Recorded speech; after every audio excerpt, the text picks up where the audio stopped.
I'm driving home from work. It's 6:13 in the morning and it is absolutely torrentially downpouring. I don't even know if that's a word, but I am absolutely hydroplaning down the whole highway here. It's gotta fucking be raining like crazy. I've reduced my speed to 90 kilometers an hour and I'm friggin' scared. I've never been in this situation before, so if you know what to do in this situation, please comment. But yeah, this is crazy. I've never seen rain this heavy. Stupid tornadoes and hurricanes. This is crazy. Everybody's slowing down. It's probably flooded out down here.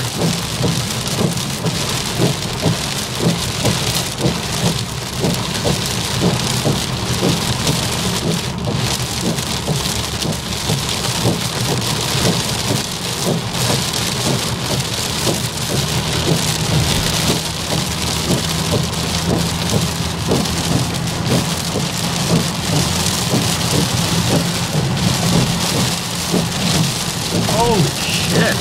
It's slowing down a little bit, but over there, holy shit.